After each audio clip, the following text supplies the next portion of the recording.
Good day, my name is H.B. Charles Jr. I am the pastor of the Shiloh Metropolitan Baptist Church in Jacksonville, Florida. I'm the author of several books, including On Pastoring and On Preaching. Likewise, you can find me on iTunes at the On Preaching Podcast and other resources available, including this interview at hbcharlesjr.com. It's a joy to have with me today for this conversation my friend and brother, Pastor Clinton Mcfarland, who serves the Grace Baptist Church in Atlanta, Georgia. Welcome, brother. Thank you, man. It's my delight. Good deal, brother. If someone's watching who doesn't know who Clinton Mcfarland is, tell us a little bit about yourself. Well, first of all, just a servant of the Most High God. I love God with all my heart. And he has anointed me to preach the gospel, and I'm so honored that he would select me for this assignment. I'm a husband. My beautiful wife, Tamara, if she's watching, love you, baby. I'm a father. I'm a pastor. And just a man who really wants to see God's word go forth and to see the church be what the church would have God to be, have it to be, God would have it to be. Yeah, good deal. So you serve in Georgia, but you are not from Georgia. No, You're from Mississippi. Mississippi. I would name it, but I wouldn't get the name right. Shabuta. So tell us about growing up in Shabuta, Mississippi. Very small place. In fact, when I was growing up, it was about 600 in population. So we're talking about a place on the backside of nowhere. And it was great. It was simple. Life was simple. It was fun growing up riding horses and fishing and all of the country things that you see people doing on television. We did that in Shabuta. Of course, church was very much a part of the fabric of my life. Father was a preacher, pastor, and so just a wonderful experience. In fact, I don't think I would change it if I had to do it over again. Wow. So when did you personally meet and trust the Lord Jesus Christ? Well, I was baptized at 8. Of course, that was the traditional thing. You wanted to join the church, and you came to the front seat and you got baptized. But I experienced a relationship with God at the age of 16. My father was preaching a revival in Boston, Massachusetts. I was his musician. I got there, and at that time, it was 7 sermons. You start on Sunday morning, preach Sunday night, preach Monday through Friday. So we get there on a Saturday. And so they asked me, they said, well, would you like to go to choir rehearsal? The kids are rehearsing. So yes, I'm a teenager, and so yes, wanted to be with the other teens. Got there, and man, these young people were just so into God. We'd go to lunch during the week, and they were so much unlike what I was accustomed to. They were not afraid, they were not ashamed to express and emote and really let people know that they were Christians. That Thursday night, I said to God, whatever they have, I want it. And it was that night that I allowed the Lord Jesus to be my Lord and Savior, Jesus Christ, at the St. John Baptist Church, Boston, Massachusetts. Wow. Yes. So you mentioned that you were there that week playing for your dad. When did you start playing, and what all did you Started playing for my father at the age of 8 years old. Started playing the piano at 5. Where were you picking up piano at 5? I don't know. It had to be God. Well, my father played a little bit. My mother played. Mom taught my second to the oldest brother and my oldest sister. So my oldest brother taught me, and taught me one song, I Want to Be at the Meeting by the Nightingales. And I picked that up in the key of A flat, and man, just stayed on the piano and just kind of got good at it, I think. Wow, that is good, man. So you were Playing for your dad at a meeting, encounter Christ personally at the age of 16. You're in high school. Yes, I'm in high school. And kind of how does that shape the rest of high school and what you decide you want to do next? Well, it was a total reshaping of my life. I would like to be able to sit here and tell you that from that moment on, I was no longer a dumb kid. Yeah. But I would be lying. Sure. I knew I had a personal relationship with Jesus Christ. It took time before some of the, and it's not that I was doing what you would call a lot of big things. I like the girls, and I like to do the things that kids did. Yeah. But one thing about it, even when I would be doing some things that maybe I engaged some things that I knew I shouldn't be doing, God's Spirit in a small, quiet voice would speak to my heart and say, that's not you. Wow. And it was because of my relationship now with Jesus Christ. Thankfully, I was growing in grace, in the knowledge of Jesus Christ. And I had a great relationship up to about 18. Backslid. Wanted to get out of my father's home. He was strict. I wanted to be grown. Certain other things I wanted to do, and got with some guys I probably shouldn't have gotten with. Yeah. So when you're out of high school, what is it that you want to do with your life? You just want to have fun, or was there something you were shooting at? No, I was focused on what I wanted to do. I wanted to sing R&B music. Okay. Rhythm and blues, brother. I wanted to be a Luther Vandross.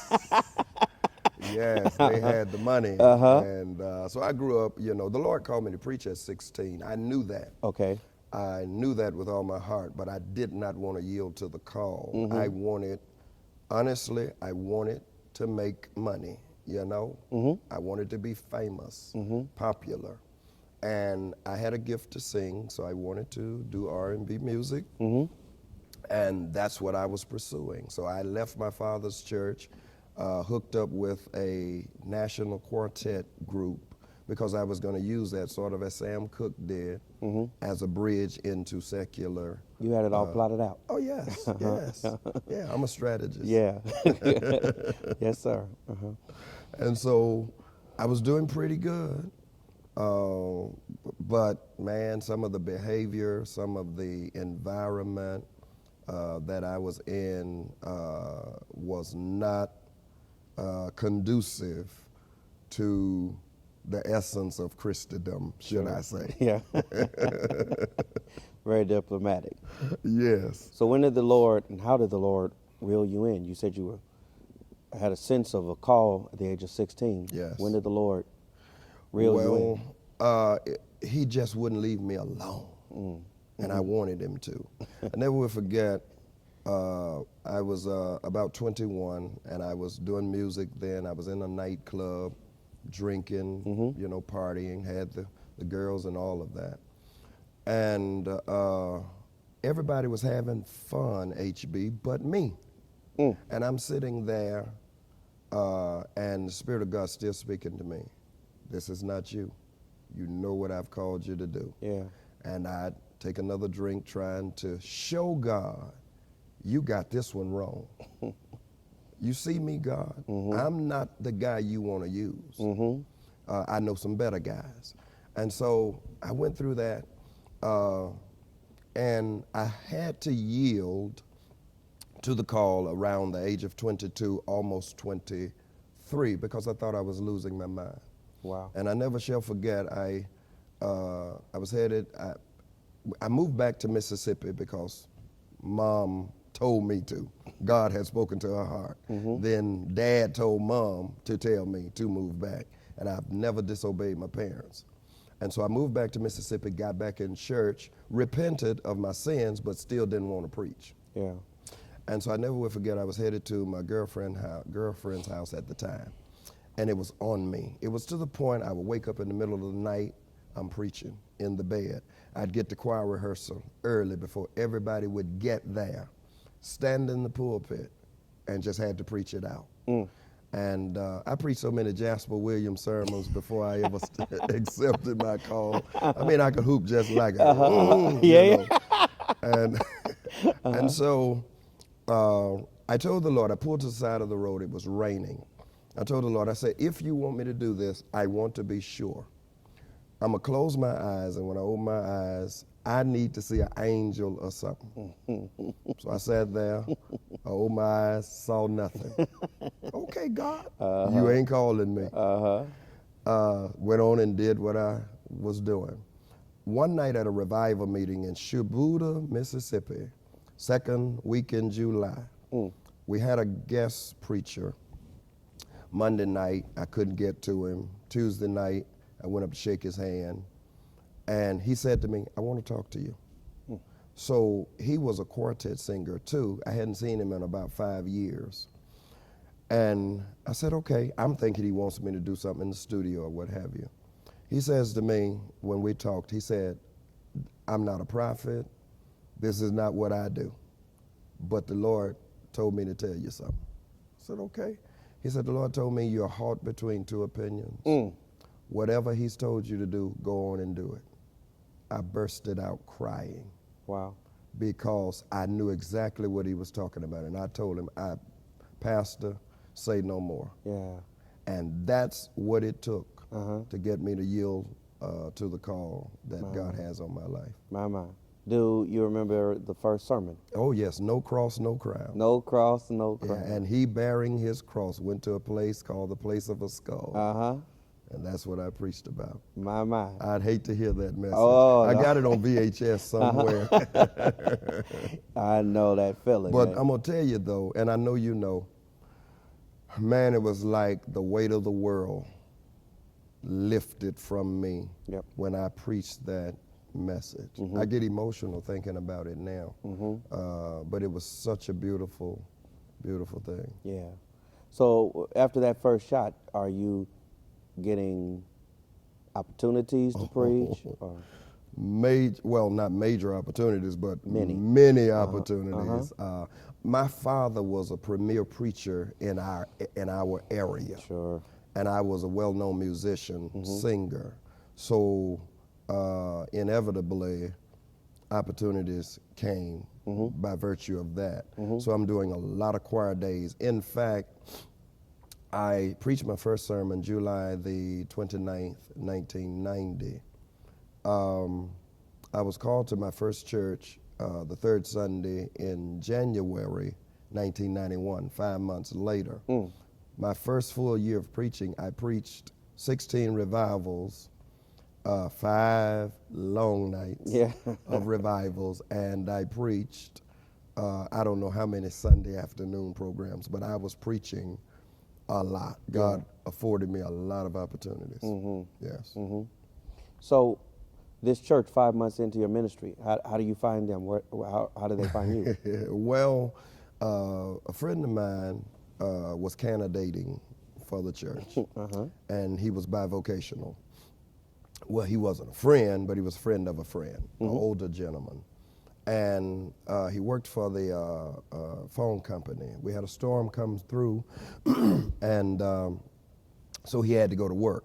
He was scheduled to preach for them, so he called a guy I had preached for and said, man, I need a young preacher to go and preach in my place. I couldn't go, so they asked me to find somebody. He said, I already got to church. I know I got it. And I'm not worried about that. I just need somebody. I don't want nobody seasoned. Give me somebody young, just starting, and send them up there. And the guy called me. Yeah. I went and preached. And I don't know what I was saying. I know I hooped that house down.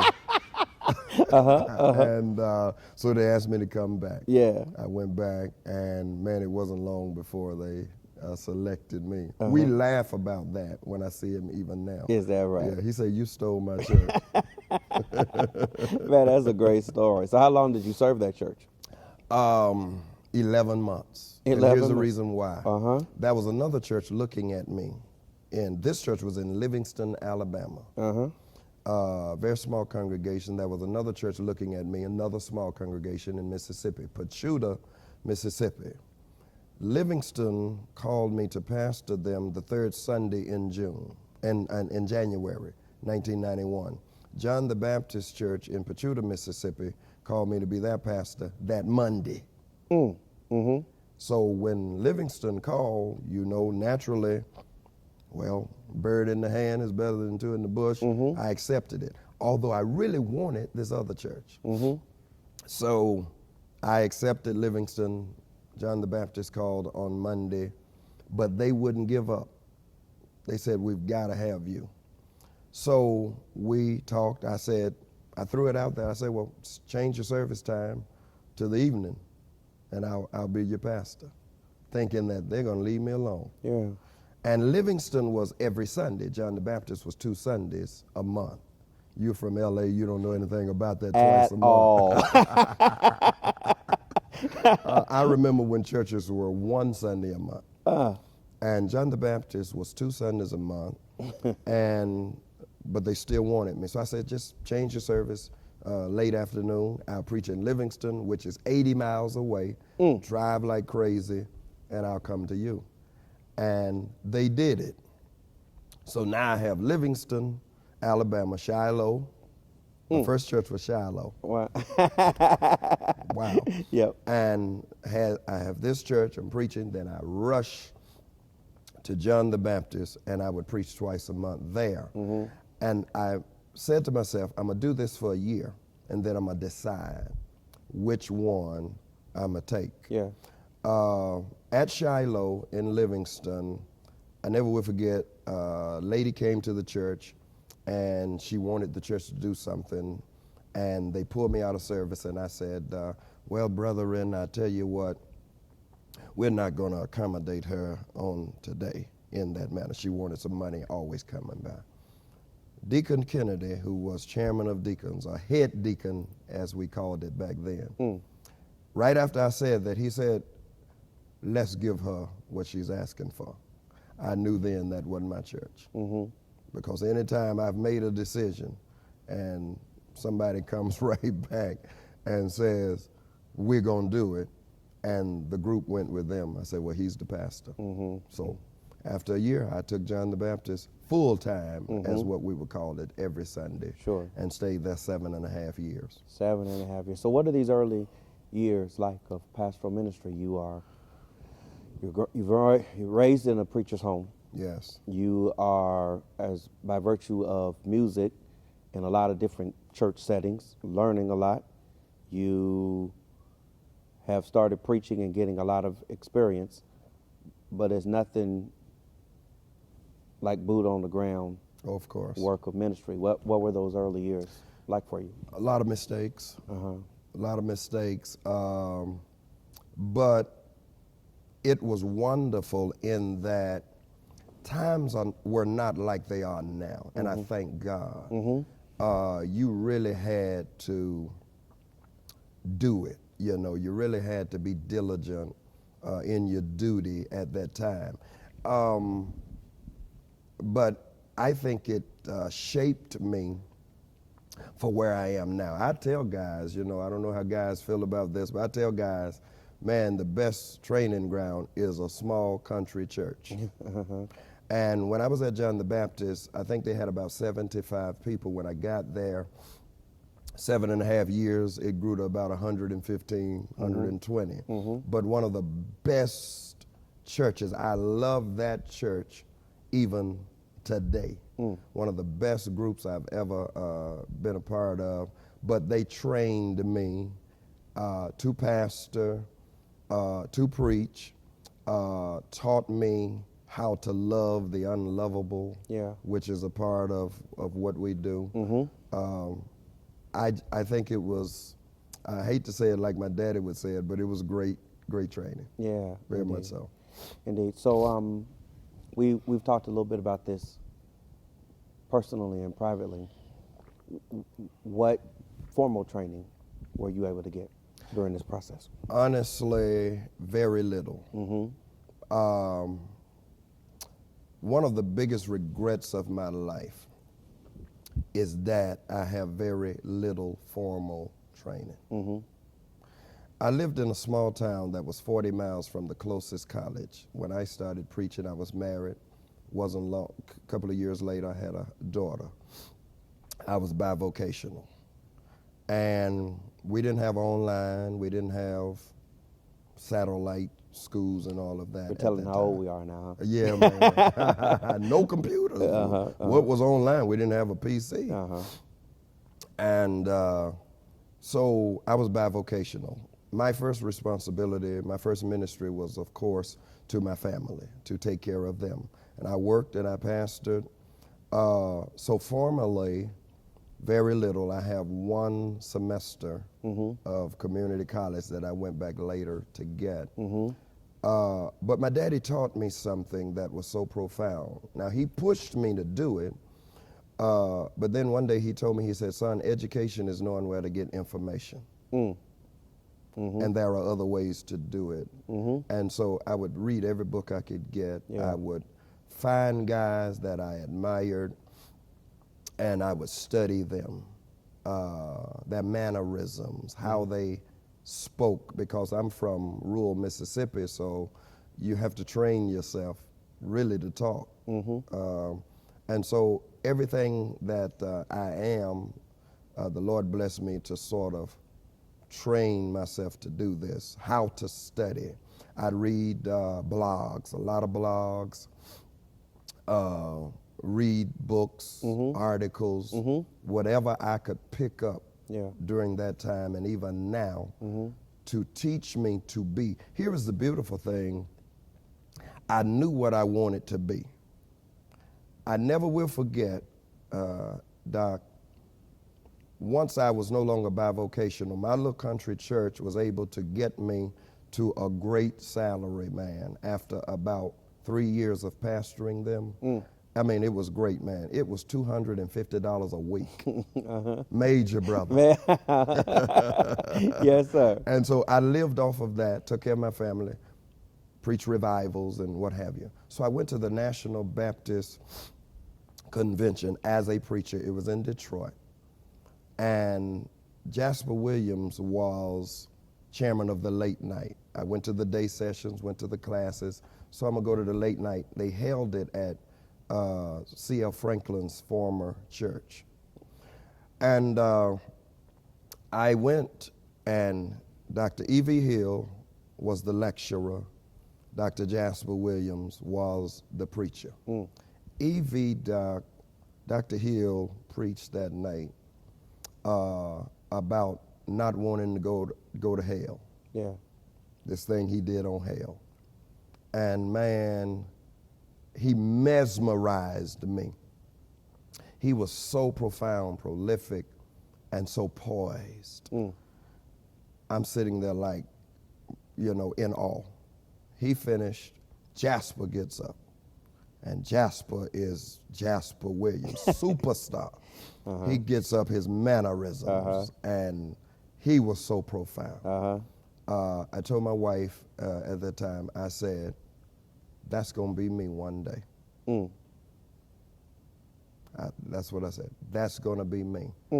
And it was packed. I said, one day people are gonna come to hear me preach like that. And from that moment, I went back to Mississippi. I was never the same. I said I will not be satisfied until I can stand there and do like what I just saw. And I work, and to this day, I hadn't gotten there yet, but I'm headed there. Yes, sir. And that's high standard. Jasper Williams of the Salem Church in Atlanta, and E.V. Hill of the Mount Zion Church in Los Angeles. Who were, as you are learning to preach in those formative years, who were the influences that were shaping your preaching? I'm assuming you're going to start with your dad, but who else? Yes, I'll start with my father. The guys I've just mentioned, Dr. Jasper Williams, Dr. E.V. Hill. Early on, you would have your Donald Parsons, your Jerry Blacks, C.L. Franklin, the late C.L. Franklin at that time. Early on, those were my preaching influences. I evolved, I think, into guys like David Jeremiah, Charles Stanley, John MacArthur, Tony Evans. I never will forget the first time I heard Tony Evans preach. It was on radio. So I sort of moved towards those guys, and the guy, his name escapes me, Bellevue, Memphis. Adrian Rogers, Yeah. Dr. Adrian Rogers. They became my preaching influences. How similar of a preacher are you to your dad? I wish I was as good as my father. Quite similar in that my dad was a great storyteller. He used a lot of poetry in his preaching. I think I'm similar in that, in my approach to engaging a crowd. I think I would like to say I deal with the text a little more than Dad did. He would be all around it, and then in his close, he'd go to the text.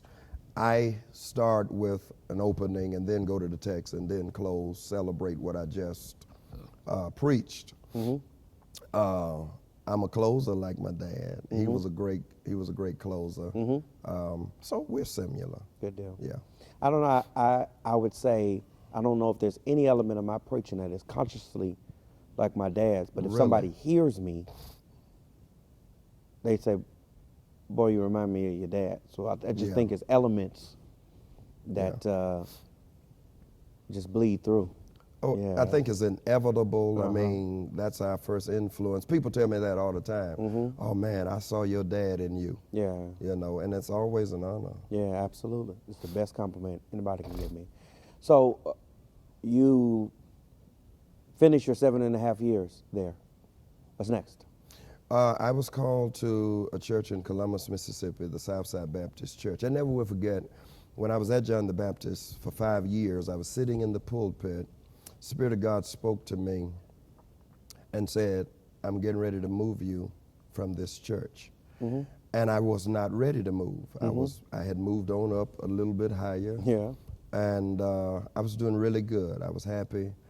And so, I said, well, okay, God, where do you want me to go?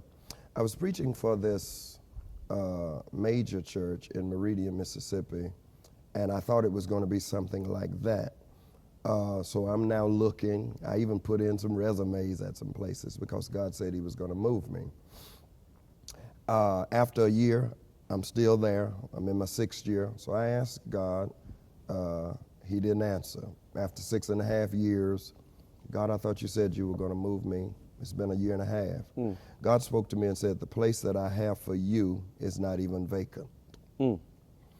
Shortly thereafter, 2 pastors were on their way from the National Baptist Convention in Kansas City, got back to Columbus and were hit by a drunk driver. Both of them died. I ascended to the position of pastor of one of those churches in Columbus, Mississippi. They were playing my sermons. I had a sermon that I released on cassette tape, man. I was moving on up. Yeah. That they were playing on the radio, and some of the guys there heard it, and I became the pastor of the Southside Baptist Church, Columbus, Mississippi. Wow. Wow. So what was the difference between that and the church you left? What would be the major differences? Opportunities.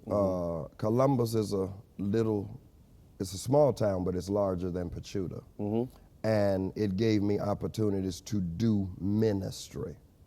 At John the Baptist, I was a good preacher, and did little ministry, as much as you could in the country. But Columbus afforded me the opportunity to really embrace ministry, and ministry in excellence, by virtue of the demographics, the population, and the mindset of the people. How long did you serve there? 11.5 years. 11.5 years. Yes. Yeah. So and he really blessed there. yeah. So it is while you were in Columbus that we met. We met in Columbus. one another. You and were killing the city No. at Dr. James Boyd's Yes, church. sir. And Yes, I came sir. to hear Zion you, Gate.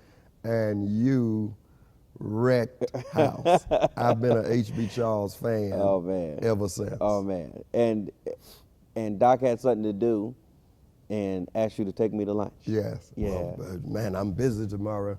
Take my preacher to lunch. Yes, sir. I said I'd be delighted. We went to lunch, had a great, Indeed. and been friends ever since. Yes, sir. So, you start out as a pastor there at a smaller church, and the Lord just blessed that work to grow there. He did. What he did. was the progression of those years? Well, like I for went you? there. Church seat would seat about 225, and we grew. First service filled up. We went to another service. It packed out. So I was there about 3 years. The Lord led me to purchase some property and build an 800-seat sanctuary and family life center in Columbus simultaneously. Yeah. And in fact, I never will forget, one year you were there. We were just finishing up the sanctuary, and you came and we walked through it, and you prayed. Yeah. And we sat in the balcony and talked. Yep. And you prayed and blessed the house. Yeah. There. So he blessed me in that regard. We did television ministry, just so many other things by way of ministry, putting together a staff. Columbus taught me ministry. I discovered in Columbus that I didn't want to be popular on the road, so to speak, and have nothing to come back to. Sure. And I saw so many guys, they were major in the conventions, major on the road, but let me say it like this, the video didn't match the audio. I got you. You come back to where they pastor, and it was not matching what I thought they were. Sure. Yeah. Two questions about how is we kind of ditched the music process, but you didn't lay music down. What was your ongoing interest and involvement? Well, as you were preaching and then pastoring, where you had initially had a heart to do music. Well, man, I like that question. Yeah. I really did ditch music in the beginning. Okay. And the reason I ditched it because I saw so many guys who were known as singers who preach. And I wanted to break that. I wanted to be known as a preacher who just happened to sing. Yeah. So I ditched it probably for about the first 5-6 years of ministry. I wouldn't sing, I wouldn't play the organ or anything. My father, one time I was preaching for him, and we were in the office. He said, "Son, remember now, God gave you more than one gift, and I would admonish you to use every gift that the Lord has given to you." Wow.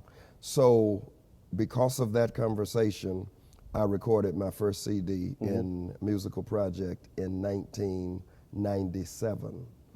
And I just sort of added that to what I do. I used to sing more when I preach. Now I'm getting older, and I'm so tired after I sing until I have no energy to preach. You know, we're getting there. Yes, you remember when we were young, Yeah. man, I mean, oh Yeah. my God, getting old is real. It absolutely is real. It is real. And so I don't do it as much as I used to. I sing now to settle my spirit. Sure. And I love hymns. I love Father I Stretch. Yeah, yeah. Guide me, O thy great Jehovah, Yeah. Pilgrim through this barren land, Yeah. or some light kind of praise song. I do it for me, Sure. to just kind of get me ready. So I picked up the singing again because my father told me to do that. And it was probably the best advice that I received, Yeah. because you can have multiple gifts Yeah. and still make preaching primary. And that's my thing. Preaching is what I do. Yeah. Singing is just something that I still love. Sure. During your days at Southside, it is during this period you also become, if I may, a national preacher. Yeah. Your ministry. In your words. Yeah. You said it, not me. No, I said it. Yeah, I mean, you branch Because out. I met H.B. Charles. No. You know, that catapulted my career. Absolutely not. Absolutely not. I mean,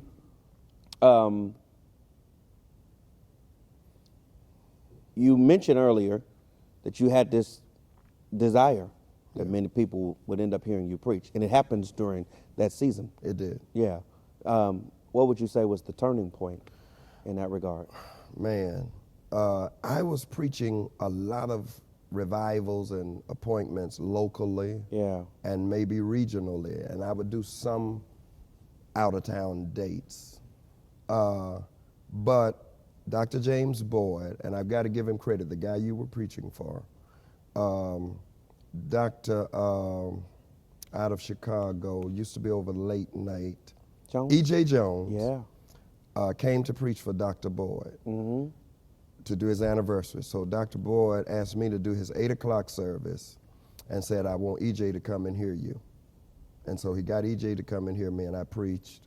And Dr. Jones asked me to do the late night of the National Baptist Convention. Wow. I think at that time I was about 29, 30 years old. Yeah.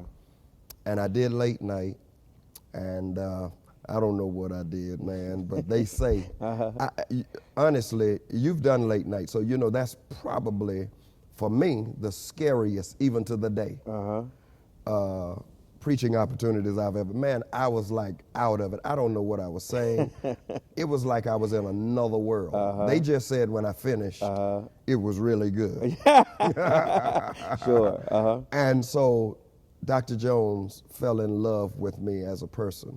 He brought me to Chicago. He started telling guys about me, guys who heard me that night. Yeah. And then, of course, I got other opportunities to preach, not just in late night, but in the parent body and citywides and stuff. So I think that was the turning point in my ministry when I got that first national platform. God, I guess I did okay with it, and God opened up doors, and I've been going ever since, man. Yeah. Never had to ask for an engagement, never had to campaign for anything. God just keeps opening doors, keep me busy, turn down more than I can take. He's just an awesome God, man. He is indeed. He is. I think, you know, every now and then you get a younger preacher who asks you, you know, what do you have to do to get invited, you know, to, and there's no control over that. No control. And it's two things though. First of all, it's just God opens doors as he wills. And then secondly, it's the story that you just told. One way or another, God uses people. He does. Who just find favor with people, and God uses people to open doors. Right. And there are some tracks in my ministry that I can trace back to one door that somebody opened, and then that door led to another door. Yes. And God is just gracious like that. But it also is a reminder that wherever we get, we didn't get there. You know, turtles on the fence post. You're right, man. He did it, and he used people. Sure. That's why we should always be grateful Yeah. to that person who opened the door. Man, listen. To any young guy that's listening to me, if you want to get there, be faithful in the pastor, and God will move you to the palace. David was faithful with sheep in the palace. In fact, there's a passage of scripture in Psalms, I can't tell you exactly where it is, where it talked about how God elevated David because of his integrity as he led the sheep, handled the sheep, and God could trust him now with his people. In other words, never neglect the small assignment. Sure. I was faithful at Shiloh. Shiloh did not have 25 people coming when I took that position. My salary was $150 a week when I took the position at Shiloh. I was faithful at John the Baptist.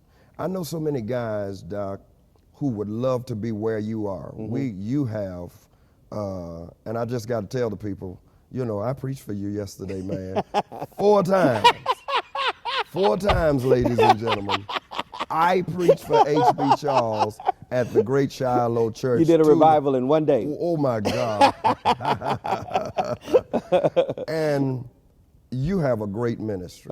Thank you, brother. I mean, a ministry of excellence. There are guys who would give their right arm to be where you are, but they're not faithful with the 200 people. Sure. They're always looking ahead. I travel, you travel. Doc, any churches open in Atlanta? Man, I feel like my time is up. When your time is up, you don't have to look. Right. You're right. The opportunity will come to you. Sure. David didn't look to be king. Yeah. He was faithful where God put him. Yep. And God put him where he was, in the palace. Yeah. And that's what I would say to young guys, man. Don't pursue it, pursue God. Sure. Seek ye first the kingdom of God and his righteousness. I'm not supposed to run after this. I'm supposed to run after God, and this stuff will start running after me. Yes. I also think with your David reference, God had something for David, but it wasn't ready yet because Saul was still on the throne. You got it. And the fact of the matter is, David wasn't ready yet. Right. And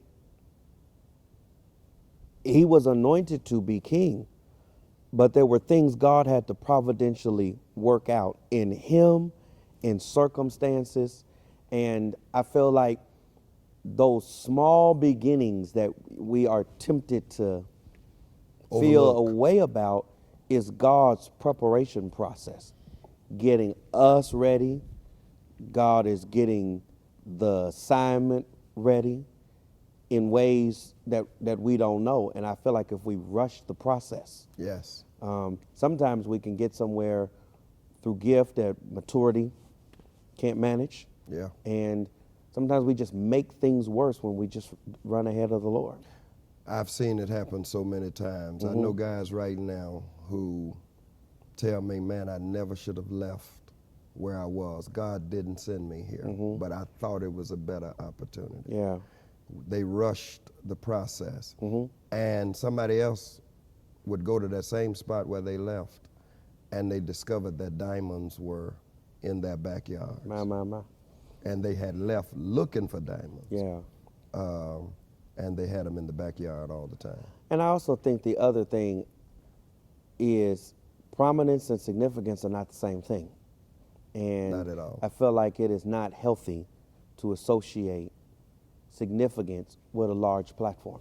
Exactly. You faithful where you are, and there's no telling what kingdom impact God can use Yes. by your faithfulness. And every time I am tempted to get that confused, I am reminded of the words of Jesus in Matthew 20, verse 16, and the last shall be first and the first shall be last. Yes. And I think there's some quote unquote national preachers at the final assignment who are going to be in the back row, and unheralded faithful preachers Exactly. are going to be first. Yes, Because indeed. they were faithful to God when nobody knew where they were. We're seeing it happen. Yeah. It's starting now. And God will take the last, but just be faithful to him, man. Yeah. Honestly, I just love God, man. I'm not looking for any platform. Yeah. I'm not networking. Yeah. I'm so happy to be where I am in life.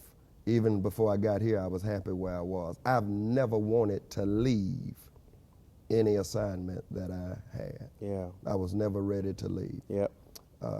But I'm just happy, where I am. I tell people, if people ask me how I got to Jacksonville, and I tell them the Lord drugged me here kicking and screaming. And at this point, he'd had to drag me from here, Yes, kicking and screaming. indeed. Yeah. Yes, indeed. So you didn't ever want to leave a place you were happy where you were, but you ain't where you were. The No, Lord, I'm not. the Lord relocated you from Columbus. Mississippi to Georgia. Yes. How does that transition take place? I was preaching revival for the late O.L. Blackshear at the Mount Pleasant Church. In fact, I'll even go further back. I preached for him the first time, I think it was 2002, on a Sunday morning. I was just in Atlanta. My brother was the bass guitarist for the church. They heard some tapes that my brother had and said, get him to come preach for us. So I did. He was there for the first service, and he met me, first time I ever met him. And he said, now I'm going to preach for a son of mine in Atlanta. I'm going to leave you here. You do your thing, be comfortable. He was so gracious, such a nice guy. I'm not going to be here, but feel at home. Yeah. So I left out of the office, walked into the sanctuary, and the Spirit of God, you wouldn't believe it, or you would, spoke to me and said, you're going to pastor this church one day. That was in 02. I conducted, 01, 02. I must have done pretty good that day because the word got back to him. So he calls me and said, my revival is in July. Will you do it? Sure. So I did it. Next year, brought me back. Next year, brought me back for 7 years. After about that 5th year, he said, I'm getting ready to retire. These people love you. I love you. He had become like a father to me. He said, do you think you want to pastor in Atlanta? I immediately said no. I had not long built a brand new facility there in Columbus. It may have been 2 or 3 years old. I said, no, I'm a country preacher, you know. This is culture shock because Mount Pleasant was inner city. And so I said no. Next year I came back, he asked me again. He said, now I'm getting ready to retire next year. I want to give you this opportunity. I said, I tell you what, Doc, give me 1 more year, stay an extra year. I kind of feel like that might be so. Now I knew what the Lord told me, but I was not ready. And so he did, and I accepted the position in 2009 as the pastor of Mount Pleasant Baptist Church. Great people. The Lord blessed us in a major way in that church. Ministry grew. Started another location in Lithonia. Bought a great campus there, 11-acre campus, great building. And it grew, and we were doing really, really good. That's how I got to Atlanta, just from doing his revival every year, and he just found, he just liked me. How long did you serve there before you started Grace? 6 years. 6 years. 6 years. The Spirit of God, I was dealing with a couple of issues, I will say it like this, where there was a couple of deacons who were not getting with the program. I'll put it that way. And I was getting ready to move those guys because I was just not going to deal with it. And I was praying about how to handle it. I knew I had control. And you know, the thing about pastoring a long time, churches get stuck in their ways, but so do we preachers sometimes. We too, brother. Yes. And if you've been treated well, you get spoiled a little bit too as well. And you're just not going to tolerate certain things. And I was just not going to tolerate it. I mean, the church loved me. It was growing. And so I was getting ready to move a couple of deacons. And I had a deacon told me, he said, well, you can't move me. I said, okay. I met with the deacons. They voted 18-4 to move them. I had 22 deacons. He said, you can't move me. They can't move me. He said, only way I'm going to move is if you take me before the church. I said, all right. Well, you really don't want this, brother, but I'm going to do it. So I'm praying, on a Monday morning about how to handle this. I'm laying prostrate on my floor, praying to God. I know I'm going to move them, but show me how to handle this, because this is, I was getting ready to move not one, I was going to move all four who voted against me. And so I knew that was 4 families. And I said, Lord, show me. God spoke to me and said, don't move them. You move, take your people, and I'm going to prosper you. I said, Lord, are you saying leave? He said, don't move them. You move. Take your people. I said, no, Lord, they're your people. He said, no, they're yours. I was like Moses. I'm giving them back. And he said, you move, and I'm going to prosper you. Wow. And I'm thinking, man, you talking about start a storefront church? And, now I'm kind of getting in myself. Lord, do you know who I am? I mean, that ain't going to look good. People are going to laugh at me. And Mount Pleasant had become a really, really great ministry. I got 3 services, 2 locations. I'm back and forth, and we're doing this thing. I'm prospering. I'm enjoying it. And God said, you move, take your people, and I'm going to prosper you. And I yielded to the assignment. Yeah. And I did it, and prayed about what to call the church. My wife and I, we talked and prayed, and God said, call it Grace Baptist Church. My. And that's where I am now. Man. And God has blessed these 5 years, blessed you with facilities to do your work. OMG. Yeah. HB, man, listen. I wish every pastor could experience what I'm experiencing, what you and I, because you're experiencing it too. But I wish every pastor could experience what I'm experiencing right now with grace. The Lord has blessed us in a major way. We were a church that was 5 months old, and God blessed me not to lease, but to purchase a 54-acre campus. 2 buildings. I'm not talking about, these are church buildings, a sanctuary that seat 1,100, and a full family life center, over 32 classrooms, 54 acres. I've got frontage, highway frontage on one end. My land goes all the way back to another highway. The property is not even developed. It will be. Yeah. It is major, what God is doing. And he's blessed us to grow the congregation in a place called Stockbridge. And it's just amazing. I could be here all day. Wow. If you get me to talking about grace, Yeah. I could be here all day with what God is doing. Praise God, man. It's just a great, encouraging story to hear how God, every step of the way, has used you, nurtured you, and built you up, man. I'm grateful for you. So you find a time machine and able to go back to 23-year-old Clinton Mcfarland, who is just starting preaching. What do you know now that you would say to young Clinton Mcfarland who's getting started? I would tell young Clinton Mcfarland, find a way to get the formal training that you didn't get. Now, God has blessed me in spite of me, and I give him praise and glory. Yeah. But the biggest regret in ministry, I'll give you 2 things, is that number 1, I didn't make a way, find a way to do that.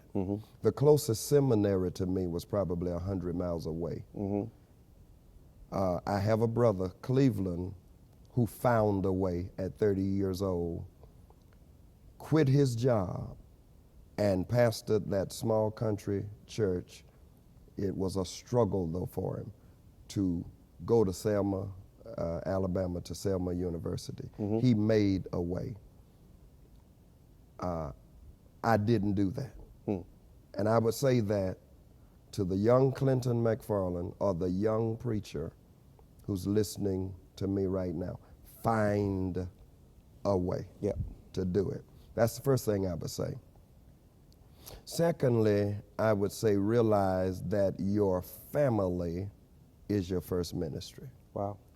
I was so gung-ho about preaching and about going where God was leading me until I think in some way, as you know, I've been through a divorce.